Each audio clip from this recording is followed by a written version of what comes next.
Only a couple more sleeps until Origins, and I can't wait. And in preparation, I've been digging deep into the massive list of games on the Origins 2026 preview list on BoardGameGeek, which is getting me even more stoked. This is actually my third video about this preview list. If you missed the other two, click on these links up here, or you can find the links in the description below. In those two, I counted down my top 10 games on the list that I've had a chance to play, and then my top 10 anticipated games that I haven't played that are available for sale at the convention. This list is my top 8 anticipated games that will be there, but not available for sale and will only be demos at the convention. Why top 8 and top 10, you might ask? And I would ask, why not? These are all games that look awesome and that I hope I get a chance to play at Origins or some other time soon. I hope these lists have helped you as you navigate through the preview list and think about what games you might want to check out for yourself.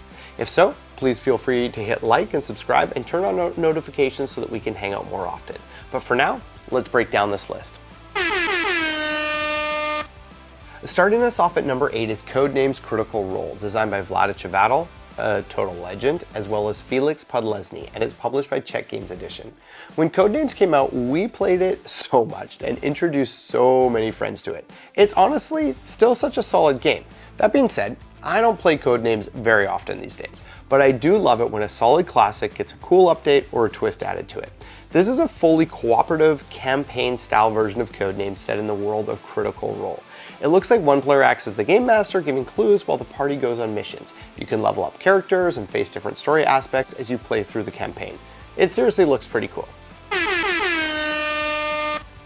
At number 7, we have Garden Club, designed by Kristen Mott and Andrew Stiles and published by Chris Couch Games. Andrew Stiles is a friend, and he's such an awesome dude, and I'm always stoked to try out his designs. And this game also had a very successful Kickstarter campaign, and I keep hearing about this game all over the place. The buzz is real, so I need to try it. This is a very cozy looking 2-player tile laying game where you're competing to grow the most beautiful and strategic garden with fruits, veggies, and flowers. What I'm most drawn in by is the 6-sounding mechanism where you're picking tiles throughout the game that will shape your endgame scoring. Sounds like a bit of a tight puzzle, which should be a blast. Number 6 goes to Carnuta, which is from Repos Production and is designed by Johan Go, Hope Swang, and Gary Kim.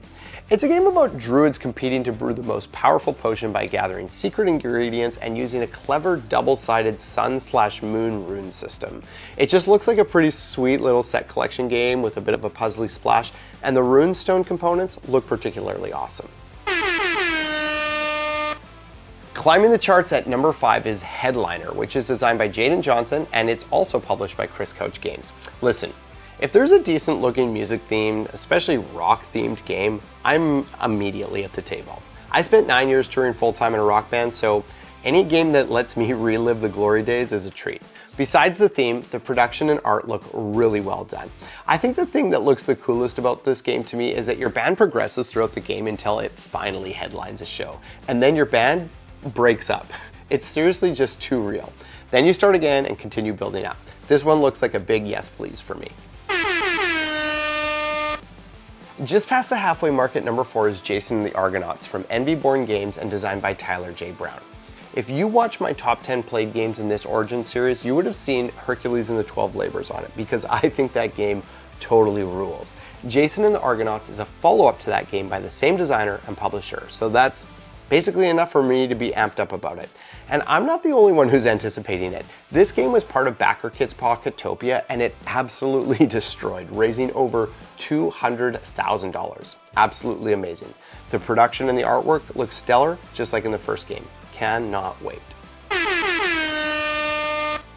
Shh. Number 3 is Whisperwood. Okay, that was a dumb joke.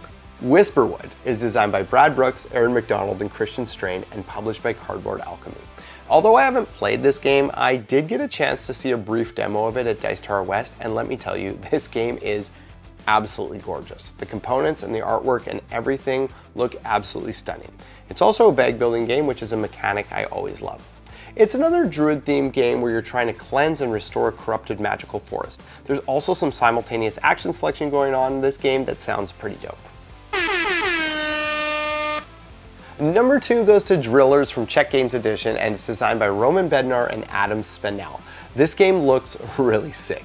You have a mech that you're using to drill through an abandoned mine in order to collect all kinds of valuables. You can sell off some of the stuff you've collected and also use cards in order to be able to get new tools and upgrade your capabilities so that you can mine even deeper and deeper. I love a game with a good player board, and the ones in this game look fantastic. I'm pretty stoked on Drillers as my number 2 anticipated game. And if you've been following my channel for any amount of time, my number 1 will be no surprise at all, because it's Excursions, designed by Ben Rossett and published by Kinson Key Games. All right, first off, Ben Rossett is an amazing designer who has brought us many wonderful games like The Search for Planet X, Fromage, and many more. The artwork in this game is done by Ian O'Toole, whose work is absolutely indescribable.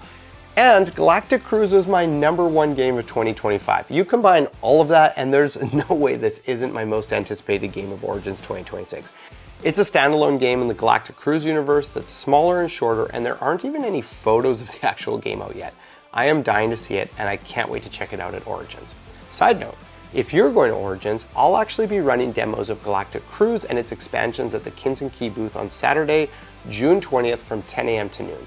I'd love for you to swing by and hang out. Okay, back to Excursions. In Galactic Cruise, you're basically on the ground running the cruise company and sending ships out to space. In this game, you're actually the cruise director out in space, competing to be the cruise director of the year. It sounds like it uses a mechanism where the active player chooses one of the 7 actions, and then all players get to do that action, with the active player getting a bonus that fluctuates based on the position of the space station. I mean, just take my money already. I am so stoked for Excursions, my number 1 anticipated pick of Origins 2026.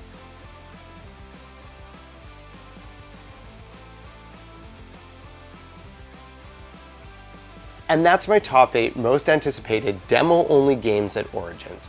Expect to see me running around like a chicken with my head cut off as I try to actually get to all of these games and check them out at the convention. Let me know in the comments which of these you think looks awesome or not so awesome, or again, if there are any on the preview list that you think I'm missing out on, tell me and I'll make sure to check those out while I'm there.